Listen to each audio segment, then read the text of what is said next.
ನಮಸ್ಕಾರ ಗೆಳೆಯರೆ, ಪಾಠಶಾಲೆ ಯೂಟ್ಯೂಬ್ ಚಾನಲ್ಗೆ ಸ್ವಾಗತ ಸುಸ್ವಾಗತ. ಈ ದಿನ ನಾವು ಭಾಗ 3 ನೋಡ್ತಾ ಹೋಗೋಣ. ಡಿಸಿಸಿ ಬ್ಯಾಂಕ್ FD SDA ರಿಕ್ರೂಟ್ಮೆಂಟ್ಗೆ ಕಾಲ್ ಮಾಡಿದಾರಲ್ಲ, 160+ ಸ್ಕೋರಿಂಗ್ ಯಾವ ತರ ಮಾಡ್ಬೋದು ಅಂತ. ಈ ಸಿಲೆಬಸ್ಸು ಕೇವಲ ನಿಮ್ಮ ಡಿಸಿಸಿ ಬ್ಯಾಂಕ್ ಅಷ್ಟೇ ಅಲ್ಲ, KPSC KEಗೂ ಇದೇ ಸಿಮಿಲರ್ ಸಿಲೆಬಸ್ ಇದೆ. ಇದ್ರ ಜೊತೆಗೆ ಇನ್ನೂ ಆಡ್ ಅಪ್ ಆಗುತ್ತೆ.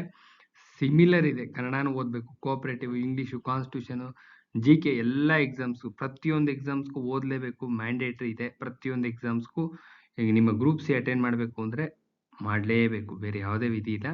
ಸೊ ಅಚ್ಚುಕಟ್ಟಾಗಿದೆ. ಪ್ರತಿಯೊಂದು ಒಂದು ಕ್ಲಾಸಿಂದ ಒಂದು ಕ್ಲಾಸ್ಗೆ ಲಿಂಕ್ ಇದೆ.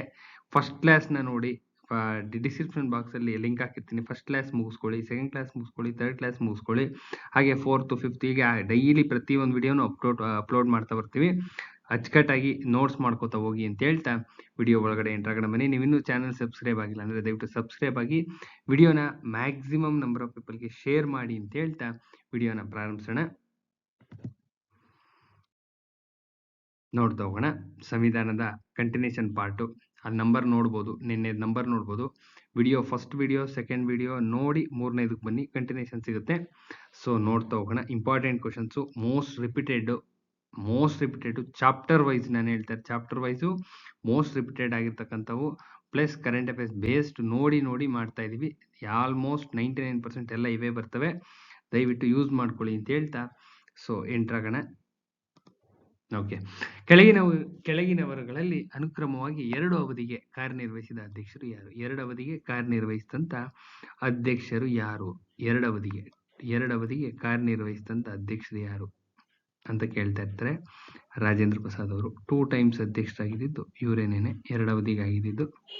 ನೆಕ್ಸ್ಟ್, ಕೆಳಗಿನವುಗಳಲ್ಲಿ ಯಾರು ಭಾರತ ಸಂವಿಧಾನದ ಕರಡು ಸಮಿತಿಯ ಸದಸ್ಯರಾಗಿರಲಿಲ್ಲ ಅಂತ ಹೇಳಿದರೆ, ಕೆಳಗಿನವುಗಳಲ್ಲಿ ಯಾರು ಭಾರತದ ಸಂವಿಧಾನದ ಕರಡು ಸಮಿತಿಯ ಸದಸ್ಯರು ಯಾರು ಆಗಿರ್ಲಿಲ್ಲ ಅಂದ್ರೆ ಇವ್ರು ಆಗಿರ್ಲಿಲ್ಲ ಅಂದ್ರೆ ಮಿಕ್ದವ್ರು ಆಗಿದ್ರು ಅಂತ ಅರ್ಥ.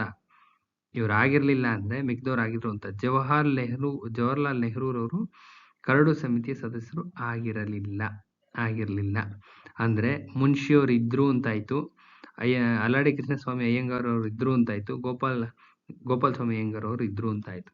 ಇದು ಗೊತ್ತಾಗ್ಬೇಕು. ಯಾರ್ಯಾರು ಇದ್ರು ಅಂತ ಗೊತ್ತಿರ್ಬೇಕು, ಯಾರಿಲ್ಲ ಅಂತಾನು ಗೊತ್ತಿರ್ಬೇಕು. ನೆಕ್ಸ್ಟ್ ನೋಡೋಣ. ನೆಕ್ಸ್ಟ್, ಸಂವಿಧಾನ ರಚನಾ ಸಭೆಯನ್ನು ಯಾವ ಪ್ರಸ್ತಾವನೆ ಅನುಗುಣವಾಗಿ ರಚಿಸಲಾಯಿತು?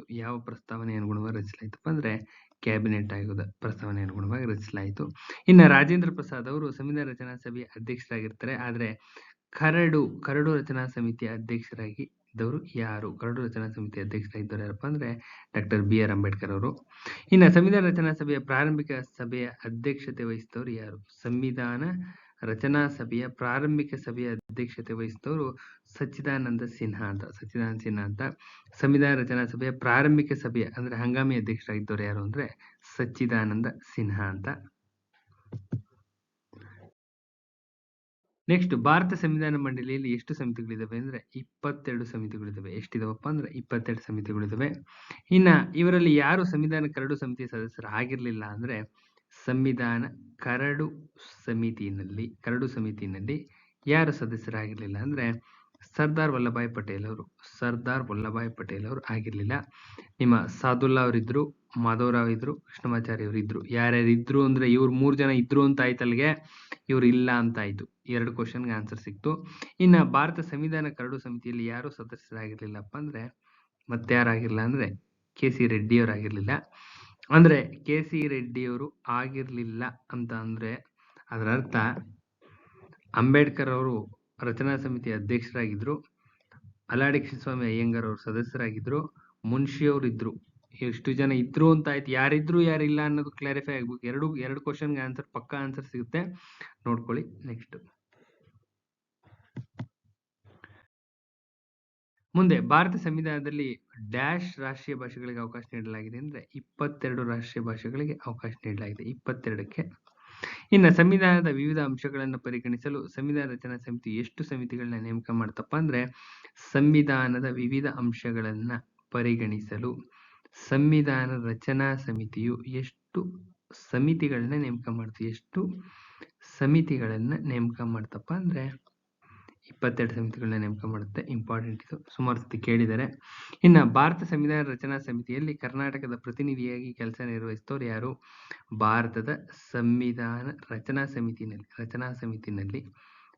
ಸಮಿತಿನಲ್ಲಿ ಕರ್ನಾಟಕದ ಪ್ರತಿನಿಧಿಯಾಗಿದ್ದವರು ಯಾರಪ್ಪ ಅಂದ್ರೆ ನಿಜಲಿಂಗಪ್ಪ ಅವರಿದ್ರು. ಇನ್ನ ಭಾರತ ಸಂವಿಧಾನದ ಕರ್ತೃ ಯಾರಪ್ಪ ಅಂದ್ರೆ ಅಂಬೇಡ್ಕರ್. ಭಾರತ ರಾಜ್ಯಾಂಗ ಸಮಿತಿ ರಚಿಸಿದಂತ ವರ್ಷ 1946. ಭಾರತ ಸಂವಿಧಾನ ರಚನಾ ಸಭೆಯ ಮೊದಲ ಸಭೆ ನಡೆದಂತ ದಿನ ಡಿಸೆಂಬರ್ 9, 1946.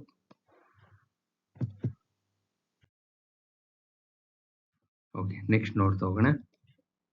ನೆಕ್ಸ್ಟ್, ಸಂವಿಧಾನದ ಮೂಲ ರಚನಾ ಸಿದ್ಧಾಂತ ಕುರಿತಂತೆ ಈ ಕೆಳಗಿನವುಗಳ ಪೈಕಿ ಯಾವುದು ಕರೆಕ್ಟ್ ಆಗಿದೆಯಪ್ಪ ಅಂದ್ರೆ, ಸಂವಿಧಾನದ ಮೂಲಭೂತ ಚೌಕಟ್ಟು ಬದಲಿಸುವ ಹಕ್ಕು ಪಾರ್ಲಿಮೆಂಟ್ಗೆ ಇಲ್ಲ. 1973 ನಲ್ಲಿ ಸುಪ್ರೀಂ ಕೋರ್ಟ್ ಆರ್ಡರ್ಸ್ ಆಗುತ್ತೆ ಕೇಶವಾನಂದ ಭಾರತಿ ಕೇಸಲ್ಲಿ. ಸೊ ಕೇಶವಾನಂದ ಭಾರತಿ ಕೇಸ್ಗೆ 50 ಇಯರ್ಸ್ ಆಗಿದೆ. ಯಾವುದೇ 50 ಇಯರ್ಸ್ ಆಗಿದೆ ಆರ್ಡರ್ಸ್ ಆಗಿ ಅಂದ್ರೆ ಕೇಳ್ತಾರೆ. ಇಂಪಾರ್ಟೆಂಟ್ ಇದೆಯಾ ಅಂದ್ರೆ ಖಂಡಿತವಾಗ್ಲೂ ಇಲ್ಲ. ಮೂಲ ರಚನಾ ಸಿದ್ಧಾಂತವನ್ನು ಯಾವುದೇ ಕಾರಣಕ್ಕೂ ಬದಲಾಯಿಸಂಗಿಲ್ಲ. ಏನಿದೆ ಆ ಬೇಸಿಕ್ ಸ್ಟ್ರಕ್ಚರ್ ಉಳಿಸ್ಕೋಬೇಕು. ಏನಾದ್ರು ಸಣ್ಣ ಪುಟ್ಟ ತಿದ್ದುಪಡಿ ಮಾಡಿದ್ರೆ ಮಾಡ್ಕೋಬಹುದು ಅಂತ. ಸಂವಿಧಾನವನ್ನು ತಿದ್ದುಪಡಿ ಮಾಡುವ ಸ್ವಾತಂತ್ರ್ಯ ಅಂದ್ರೆ ಅದನ್ನು ಹಾಳು ಮಾಡುವ ಸ್ವಾತಂತ್ರ್ಯ ಅಲ್ಲ ಅಂತ ಹೇಳಿದ್ದಾರೆ. ಯಾವುದೇ ಕಾರಣಕ್ಕೂ ಬದಲಾವಣೆ ಮಾಡೋದಕ್ಕೆ ಬಿಡೋದಿಲ್ಲ ಅಂತ ಅದರ ಅರ್ಥ. ನೆಕ್ಸ್ಟ್,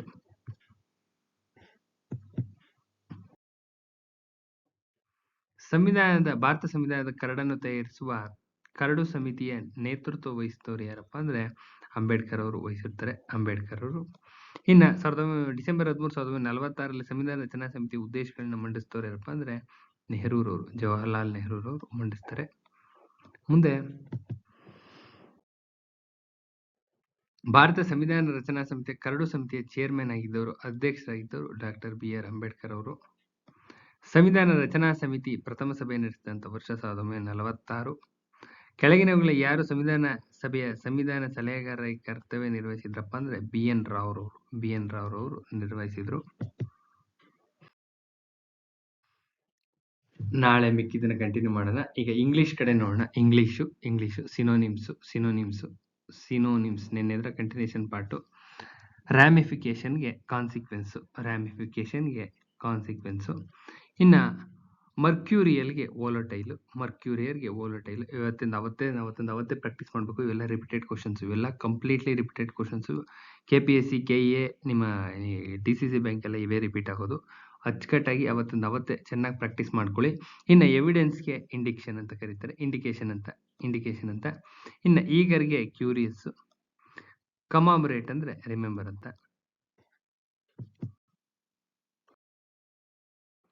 ಇನ್ನು ಅಮ್ಯುನಿಟೀಸ್ಗೆ ಪ್ರಿವಿಲೇಜಸ್, ಲೀತಲ್ಗೆ ಡೆಡ್ಲಿ, ಗ್ರಾಸಮ್ಗೆ ಫೈಟ್ಫುಲ್ ಅಂತ,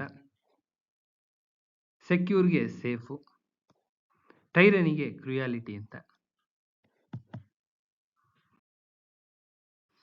ನೆಕ್ಸ್ಟ್ ನೋಡ್ತಾ ಹೋಗೋಣ. ನೆಕ್ಸ್ಟ್ ಕನ್ನಡ. ಇದು ಕನ್ನಡದು ಕಂಟಿನ್ಯೂಷನ್ ಪಾರ್ಟು. ಕನ್ನಡದ ಮೊದಲುಗಳ ಮೇಲೆ ಒಂದು ಕ್ವಶನ್ ಡೆಫಿನೆಟ್ ಆಗಿ ತೆಗೆದಿರ್ತಾರೆ. ನಿನ್ನೆದ್ರ ಕಂಟಿನ್ಯೂಷನ್ ಪಾರ್ಟ್ ಇದು. 1, 2, 3ನೇ ಪಾರ್ಟ್ ಇದು. 1 ಮಾರ್ಕ್ ಬಂದೇ ಬರುತ್ತೆ. ಇವೆಲ್ಲ ಪ್ರತಿಯೊಂದು ಸೆಗ್ಮೆಂಟ್ ಮೇಲೂ ಮಾರ್ಕ್ ಬಂದೇ ಬರುತ್ತೆ. ಯಾವುದೇ ಕಾರಣಕ್ಕೂ ಒಂದೇ ಒಂದು ಲೈನ್ ಮಿಸ್ ಆಗಲ್ಲ. ಅಚ್ಚುಕಟ್ಟಾಗಿ ಓದ್ಕೊಳ್ಳಿ ಅಂತ ಹೇಳ್ತಾ, ಕನ್ನಡದ ಮೊದಲ ವಚನಕಾರ ಯಾರಪ್ಪ ಅಂದ್ರೆ ಚೇಡರ ದಾಸಿಮಯ್ಯನವರು. ಇನ್ನ ಕನ್ನಡದ ಮೊದಲ ಶಾಸನ ಸಂಗ್ರಹಕಾರ R ನರಸಿಂಹಾಚಾರ್ಯ. ಸುಮಾರು ಸರಿ ರಿಪೀಟ್ ಆಗಿದೆ. ಮೊದಲ ಶಾಸನ ಸಂಗ್ರಹಕಾರ ಯಾರಪ್ಪ ಅಂದ್ರೆ R ನರಸಿಂಹಾಚಾರ್ಯ ಅವರು. ನಾಟಕ ಕ್ಷೇತ್ರದ ಸೇವೆಗಾಗಿ ಫಿಲಿಪೈನ್ಸ್ನ ಮ್ಯಾಗ್ಸೆಸೆ ಪ್ರಶಸ್ತಿ ಪಡೆದಂತ ಮೊದಲ ಕನ್ನಡಿಗ ಯಾರಪ್ಪ ಅಂದ್ರೆ KV ಸುಬ್ಬಣ್ಣ ಅವರು. ಇನ್ನ ಕನ್ನಡದ ಮೊದಲ ಪತ್ತೆದಾರಿ ಕಾದಂಬರಿ ಚೋರಗ್ರಹಣ ತಂತ್ರ ಅಂತ, ವೆಂಕಟಕೃಷ್ಣಯ್ಯನವ್ರದ್ದು. ಚೋರಗ್ರಹಣ ತಂತ್ರ ಅಂತ. ಇನ್ನ ನೆಕ್ಸ್ಟ್ ಮೊದಲ ಐತಿಹಾಸಿಕ ಕಾದಂಬರಿ ಸೂರ್ಯಕಾಂತ ಅಂತ. ಕನ್ನಡದ ಇತಿಹಾಸಕ್ಕೆ ಸಂಬಂಧಿಸಿದ ಮೊದಲ ಕಾದಂಬರಿ ಕುಮುದಿನಿ ಅಂತ ಗಳಗನಾಥರದ್ದು. ಕನ್ನಡ ಇತಿಹಾಸಕ್ಕೆ ಸಂಬಂಧಿಸಿದ ಮೊದಲ ಕಾದಂಬರಿ ಕುಮುದಿನಿ ಗಳಗನಾಥರದ್ದು. ಇನ್ನು ಕನ್ನಡದಕ್ಕೆ ಮೊದಲ ಬಾರಿಗೆ ಜೀವನಚಿತ್ರ ಬರೆದವರು MS ಪುಟ್ಟಣ್ಣ ಅವರು. ಕನ್ನಡದಲ್ಲಿ ಮೊದಲ ಮೂಕನಾಟಕ ಬರೆದವರು ಶ್ರೀನಿವಾಸರಾಜು ಅಂತ. ಇನ್ನ ಮೊದಲ ಕನ್ನಡದ ಮೊದಲ ಚಂದೋಂಬುದಿ ಅಂತ. ಇನ್ನು ಕನ್ನಡದ ಮೊದಲ ಗಣಿತಶಾಸ್ತ್ರ ಕೃತಿ ವ್ಯವಹಾರ ಗಣಿತ, ರಾಜಾದಿತ್ಯ ಅವ್ರದ್ದು.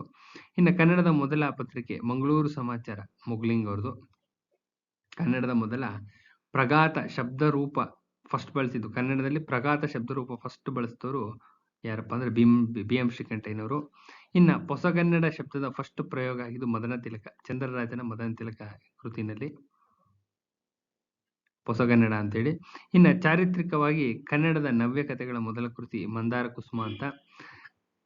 ಮೊದಲು ಕನ್ನಡಕ್ಕೆ ಕಥನ ಕವನವನ್ನ ನೀಡಿದವರು ಯಾರಪ್ಪ ಅಂದ್ರೆ ಪಂಜೆ ಮಂಗೇಶ್ ರಾಯರವರು. ಇನ್ನ ಕನ್ನಡದಲ್ಲಿ ಮೊದಲು ಕಥೆಯನ್ನ ಬಳಸಿದವರು ಪಂಜೆ ಮಂಗೇಶ್ ರಾಯ್. ಇನ್ನ ಮೊದಲ ಪರ್ಷಿಯನ್ ಮೂಲ ಕೃತಿಯನ್ನು ಕನ್ನಡಕ್ಕೆ ಅನುವಾದಿಸಿದ ಕನ್ನಡಿಗ ಗೋವಿಂದ್ ಪೈರವರು.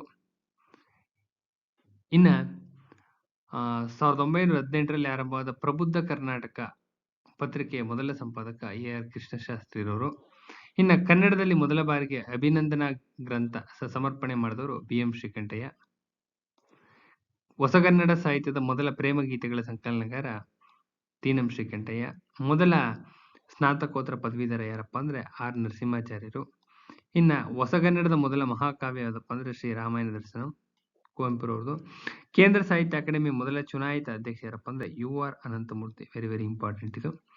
ಕನ್ನಡದ ಮೊದಲ ಕನ್ನಡ ಇಂಗ್ಲಿಷ್ ನಿಘಂಟಿನ ರಚನೆಕಾರ ಯಾರಪ್ಪ ಅಂದ್ರೆ RF ಕಿಟಲ್ ಅವರು.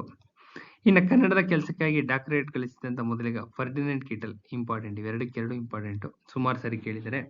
ಇನ್ನು ಅಂಕನ ಬರಹಕ್ಕೆ ಕೇಂದ್ರ ಸಾಹಿತ್ಯ ಅಕಾಡೆಮಿ ಪ್ರಶಸ್ತಿ ಪಡೆದಂತವರು ಹಾಮನಾಯ್ಕ, ಹಾರೋಗದ್ದೆ ಮನಪ್ಪ ನಾಯಕ ಅಂತ, ಹಾಮನಾಯ್ಕ ಅಂತ ಹೇಳಿ ಕರೀತಾರೆ. ಇನ್ನ ಕನ್ನಡದ ಮೊದಲ ವ್ಯಾಕರಣ ಗ್ರಂಥ ಶಬ್ದಮಣಿ ದರ್ಪಣ. ಕನ್ನಡದ ಮೊದಲ ಐತಿಹಾಸಿಕ ನಾಟಕಕಾರ ಸಂಸ ಅಂತ. ಕರ್ನಾಟಕ ರತ್ನ ಪ್ರಶಸ್ತಿ ಪಡೆದಂತ ಮೊದಲನೇ ಕವಿ ಯಾರಪ್ಪ ಅಂದ್ರೆ ಕುವೆಂಪುರವರು. ಇನ್ನ ಕನ್ನಡದ ಮೊದಲ ಗದ್ಯ ನಿಘಂಟು ಯಾವ್ದಪ್ಪ ಅಂದ್ರೆ ಕನ್ನಡ ಶಬ್ದಾನುಶಾಸನ ಅಂತ. ಇನ್ನ ಕೋಆಪರೇಟಿವ್ ನೋಡೋಣ. ನೆಕ್ಸ್ಟ್ ನಾಳೆ ಕನ್ನಡ ಕಂಟಿನ್ಯೂ ಮಾಡ್ತೀನಿ. ಇನ್ನ ಕೋಆಪರೇಟಿವ್ ಸ್ವಲ್ಪ ಮುಗಿಸೋಣ. ಕೋಆಪರೇಟಿವ್ ಕಂಟಿನ್ಯೂಷನ್ ಪಾರ್ಟ್ ಇದು, ನೋಡ್ತಾ ಹೋಗೋಣ. ಮದ್ರಾಸ್ ಪ್ರಾಂತ್ಯ ಸರ್ಕಾರವು ತನ್ನ ಪ್ರಾಂತ್ಯದಲ್ಲಿ ರೈತರಿಗೆ ಕೃಷಿ ಸಾಲಗಳನ್ನು ನೀಡಲು ಭೂ ಮತ್ತು ವ್ಯವಸಾಯ ಬ್ಯಾಂಕ್ಗಳನ್ನು ಸ್ಥಾಪಿಸುವ ಕುರಿತು ಭೂ ಮತ್ತು ವ್ಯವಸಾಯ ಬ್ಯಾಂಕ್, ಇದು ಕೋಡ್ ವರ್ಡ್, ಕೀವರ್ಡ್, ಭೂ ಮತ್ತು ವ್ಯವಸಾಯ ಬ್ಯಾಂಕ್ಗಳನ್ನ ಸ್ಥಾಪಿಸೋದಕ್ಕೆ ಕುರಿತು ಅಧ್ಯಯನದ ವರದಿ ನೀಡಿ ಯಾರು ನೇಮಿಸ್ತಪ್ಪ ಅಂದ್ರೆ ಫೆಡ್ರಿಕ್ ನಿಕೋಲ್ಸನ್ ಅವ್ರನ್ನ ನೇಮಿಸುತ್ತೆ. ಫೆಡ್ರಿಕ್ ನಿಕೋಲ್ಸನ್ ಯಾರು, ಈತ ಯಾರು ಅಂತ ಗೊತ್ತಿರಬೇಕು, ಸುಮಾರು ಸಾರಿ ಕೇಳಿದರೆ. ಮದ್ರಾಸ್ ಪ್ರಾಂತೀಯ ಸರ್ಕಾರದ ತಿರುನೆಲ್ವೇಲಿಯ ಜಿಲ್ಲಾಧಿಕಾರಿಗಳಾಗಿರ್ತಾರೆ ಇವರು. ಇನ್ನ ಭಾರತದಲ್ಲಿ ಜರ್ಮನಿ ರೈಫಿಸನ್ ಮಾದರಿ ಸಂಘ ಸ್ಥಾಪಿಸಬೇಕು ಅಂತ ಶಿಫಾರಸು ಮಾಡಿದವನು ಫೆಡ್ರಿಕ್ ನಿಕೋಲ್ಸನ್ ಅವರು. ಇನ್ನು ಭಾರತದಲ್ಲಿ ಸಹಕಾರ ಸಂಘ ಸ್ಥಾಪಿಸುವುದಕ್ಕೆ ಸಂಬಂಧಿಸಿದಂತೆ ರೈಫಿಸನ್ ನ ಕಂಡುಹಿಡಿಯಿರಿ ಅಂತ ಹೇಳಿದವನು ಫೆಡ್ರಿಕ್ ನಿಕೋಲ್ಸನ್. ಇನ್ನು people bank for northern India ಎಂಬ ಕಿರು ಪುಸ್ತಕವನ್ನು ಪ್ರಕಟಿಸಿ ವ್ಯವಸಾಯ ಬ್ಯಾಂಕ್ ಸ್ಥಾಪಿಸೋದಕ್ಕೆ ಇದ್ ಮಾಡಿದವನು ಯಾರಪ್ಪ ಅಂದ್ರೆ ಡುಪರೆನೆಕ್ಸ್ ಅಂತ. ಡುಪರೆನೆಕ್ಸ್ ಇಂಪಾರ್ಟೆಂಟ್ ಇದು. ಡುಪರೆನೆಕ್ಸ್ ಇದು ಸ್ವಲ್ಪ ಕೀವರ್ಡ್ ಗೊತ್ತಿರ್ಬೇಕು ನಿಮ್ಗೆ. ಇನ್ನು ಭಾರತದಲ್ಲಿ ಪತ್ತಿನ ಸಹಕಾರ ಸಂಘ ಸ್ಥಾಪಿಸುವ ಕುರಿತು 1901 ನಲ್ಲಿ ಯಾರ ಅಧ್ಯಕ್ಷತೆ ಸಮಿತಿ ರಚಿಸಲಾಯ್ತಪ್ಪ ಅಂದ್ರೆ ಎಡ್ವರ್ಡ್ ಲಾ. 1901 ಎಡ್ವರ್ಡ್ ಲಾ ಗೊತ್ತಿರ್ಬೇಕು, ಇಂಪಾರ್ಟೆಂಟ್ ಇವೆಲ್ಲ. 100% ಇವೇ ಬರ್ತವೆ. ಕೋಆಪರೇಟಿವ್ 100% ಇವೇ ಬರ್ತವೆ. ಈ ಸೀರೀಸ್ ಕಂಪ್ಲೀಟ್ ಮಾಡ್ಕೊಳ್ಳಿ, ನಿಮ್ಗೆ ಗೊತ್ತಾಗುತ್ತೆ. ಇನ್ನು ಭಾರತದಲ್ಲಿ ಸಹಕಾರ ಚಳವಳಿ ಆರಂಭವಾಗಿದ್ದು ಸರ್ಕಾರದ ಉತ್ತೇಜನದಿಂದ. ಭಾರತದಲ್ಲಿ ಅಂತ ಕೇಳಿದ್ರೆ ಸರ್ಕಾರದ ಉತ್ತೇಜನದಿಂದ. ಇನ್ನು ಭಾರತದಲ್ಲಿ ಸಹಕಾರ ಕಾಯ್ದೆಯನ್ನು ಯಾವ ವರ್ಷ ಅಂಗೀಕರಿಸಲಾಯ್ತಪ್ಪ ಅಂದ್ರೆ 1904ನೇ ಇಸ್ವಿಲಿ. ಇಲ್ಲಿ ಭಾರತದ ಪ್ರಥಮ ಬಾರಿಗೆ ಅಂಗೀಕರಿಸಲಾದ ಸಹಕಾರ ಕಾಯ್ದೆ ಯಾವುದು ಅಂತ ಅಂದ್ರೆ ಸಹಕಾರ ಪತ್ತಿನ ಸಂಘಗಳ ಕಾಯ್ದೆ 1904. ಇಂಪಾರ್ಟೆಂಟ್ ಇದು. ಇನ್ನು ಭಾರತದಲ್ಲಿ ಮೊದಲಿಗೆ ಯಾವ ಉದ್ದೇಶದಿಂದ ಸಹಕಾರ ಚಳವಳಿ ಆರಂಭವಾಯ್ತಪ್ಪ ಅಂದ್ರೆ ಗ್ರಾಮೀಣ ರೈತರಿಗೆ ಕಡಿಮೆ ಬಡ್ಡಿ ದರದಲ್ಲಿ ಸಾಲಗಳನ್ನ ನೀಡಬೇಕು ಅನ್ನೋ ಉದ್ದೇಶದಿಂದ ಪ್ರಾರಂಭ ಆಗುತ್ತೆ. ಇನ್ನು ಭಾರತದಲ್ಲಿ ಮೊದಲಿಗೆ ಸಹಕಾರ ಸಂಘಗಳ ಸ್ಥಾಪನೆಯಾಗಿದ್ದು ಪತ್ತಿನ ಸಹಕಾರಿ ಸಂಘಗಳು, ಕೇಳ್ತಾ ಇರ್ತಾರೆ. ಇನ್ನು 1904 ಸಹಕಾರ ಪತ್ತಿನ ಸಂಘಗಳ ಕಾಯ್ದೆ ವೈಶಿಷ್ಟ್ಯತೆ ಏನಪ್ಪಾ ಅಂದ್ರೆ ಪತ್ತಿನ ಸಹಕಾರ ಸಂಘಗಳನ್ನ ಸ್ಥಾಪಿಸೋದಕ್ಕೆ ಮಾತ್ರ ಅವಕಾಶ ಕೊಡುತ್ತೆ. 1912 ಇದನ್ನ ಸರಿ ಮಾಡ್ಕೋತಾರೆ. ಇನ್ನು ಪತ್ತೇತರ ಸಹಕಾರಿ ಸಂಘಗಳನ್ನ ನೋಂದಾಯಿಸಲು 1904 ಪತ್ತಿನ ಸಹಕಾರಿ ಸಂಘಗಳ ಕಾಯ್ದೆಗೆ ಯಾವ ವರ್ಷ ವ್ಯಾಪಕ ತಿದ್ದುಪಡಿ ತರಲಾಗ್ತದೆ ಅಂದ್ರೆ 1912 ತರ್ತಾರೆ. ಬದಲಾವಣೆಗೊಳಪಟ್ಟಿದ್ದು 1912. ಇನ್ನ ನಿಮ್ಮ ಜಿಕೆ ಸ್ವಲ್ಪ ನೋಡೋಣ. ವಿಡಿಯೋ ತುಂಬಾ ಲೆಂತಿ ಆಗುತ್ತೆ. ಜಿಕೆ ಸ್ವಲ್ಪ ನೋಡ್ತಾ ಹೋಗೋಣ. ರಾಷ್ಟ್ರೀಯ ಯುನಾನಿ ದಿನಾಚರಣೆಗಳ ಮೇಲೆ ನಿಮಗೆ ಗೊತ್ತು, ಒಂದು ಕ್ವಶನ್ ಡೆಫಿನೆಟ್ ಆಗಿ ಬಂದೇ ಬರುತ್ತೆ ಅಂತ. ಮಂತ್ ವೈಸ್ ಜನವರಿ ಮುಗಿದಿದೆ, February, March, April, May, June ಹಿಂಗೆ ಹೊರಟೋಗೋಣ, ಈಸಿ ಆಗುತ್ತೆ. ಯುನಾನಿ ದಿನ ಫೆಬ್ರವರಿ 11, ಇಷ್ಟೇ ಬೇಕಾಗಿರೋದು. ಇನ್ನ ಫೆಬ್ರವರಿ 2ನೇ ತಾರೀಕು, ಫೆಬ್ರವರಿ 2ರಂದು ವಿಶ್ವ ಜೌಗು ನೆಲ ದಿನವನ್ನ ಆಚರಿಸ್ತಾರೆ. ಇದೊಂದು ಕ್ವಶನ್ ಟ್ಯಾಗ್ ಆಯ್ತು. ವಿಶ್ವ ಜೌಗು ನೆಲ ದಿನ ಯಾವತ್ತಪ್ಪ ಅಂದ್ರೆ ಫೆಬ್ರವರಿ 2. ಇನ್ನ ಅದರ ಆಶಯ ಏನಪ್ಪಾ ಅಂದ್ರೆ ಜೌಗು ನೆಲೆಗಳು ಮತ್ತು ಹವಾಮಾನ ಬದಲಾವಣೆ. ಜೌಗು ನೆಲೆಗಳು ಮತ್ತು ಹವಾಮಾನ ಬದಲಾವಣೆ ಅಂತ. ಇನ್ನ ವಿಶ್ವ ಕ್ಯಾನ್ಸರ್ ದಿನವನ್ನ ಫೆಬ್ರವರಿ 4ನೇ ತಾರೀಕು ಆಚರಿಸ್ತಾರೆ. Valentine's day February 14th. ಈ ಕ್ವಶನ್ ಸ್ವಲ್ಪ ಡೌಟ್ ಇದೆ, ಇದೊಂದು ಡ್ರಾಪ್ ಮಾಡಿದ್ರೆ ನಾನು ಹೇಳ್ತೀನಿ. ಇನ್ನ ಕೆಳಗಿನ ಯಾವ ದಿನವನ್ನು ರಾಷ್ಟ್ರೀಯ ವಿಜ್ಞಾನ ದಿನವಾಗಿ ಆಚರಿಸ್ತಾರಪ್ಪ ಅಂದ್ರೆ ಫೆಬ್ರವರಿ 28 ಆಚರಣೆ ಮಾಡ್ತಾರೆ. ಫೆಬ್ರವರಿ 28. ಸೊ ಇಲ್ಲಿಗೆ ಈ ವಿಡಿಯೋನ ಎಂಡ್ ಮಾಡ್ತಾ ಇದ್ದೀನಿ. ವಿಡಿಯೋ ಅಥೆಂಟಿಕೇಟೆಡ್ ಆಗಿದೆ, ನೋಟ್ಸು ಅಥೆಂಟಿಕೇಟೆಡ್ ಆಗಿದೆ. ಪ್ರತಿದಿನದ್ದು ಇಂದ್ಲ ದಿನದ್ದು ಕಂಟಿನ್ಯೂಷನ್ ಇದೆ. First day, second day, third day ಯಾರೆಲ್ಲ ನೋಡಿಲ್ಲ ದಯವಿಟ್ಟು ಹೋಗಿ ನೋಡಿ ನೋಟ್ಸ್ ಮಾಡಿ ಇಟ್ಕೊಳ್ಳಿ. ಡೇ 1, ಡೇ 2, ಡೇ 3 ಇದೇ ಥರ 60 days ಕಂಟಿನ್ಯೂ ಆಗೋದ್ರಲ್ಲಿ ಸಿಲೆಬಸ್ ಕಂಪ್ಲೀಷನ್ ಆಗುತ್ತೆ. ಅಚ್ಚುಕಟ್ಟಾಗಿ ಅವತ್ತೇ ನೋಟ್ಸ್ ಮಾಡಿ ಇಟ್ಕೊಳ್ಳಿ. ಪಕ್ಕ 100% ಇವೇ ಬರ್ತವೆ ಕ್ವಶನ್ಸ್. ಯಾವುದೇ ರೀತಿಯಾದಂಥ ಸಮಸ್ಯೆ, ಅನುಮಾನ ಯಾವುದೂ ಬೇಡ. ಅಚ್ಚುಕಟ್ಟಾಗಿ ನೋಟ್ಸ್ ಮಾಡಿ ಇಟ್ಕೊಳ್ಳಿ. 100% ವರ್ಕೌಟ್ ಆಗುತ್ತೆ ಅಂತ ಹೇಳ್ತಾ ವಿಡಿಯೋನ ಎಂಡ್ ಮಾಡ್ತಾ ಇದ್ದೀನಿ. ನಾಳೆ ಇನ್ನೊಂದು ವಿಡಿಯೋ ಜೊತೆ ಬರ್ತೀನಿ. ಅಲ್ಲಿವರೆಗೆ ನಮಸ್ಕಾರ.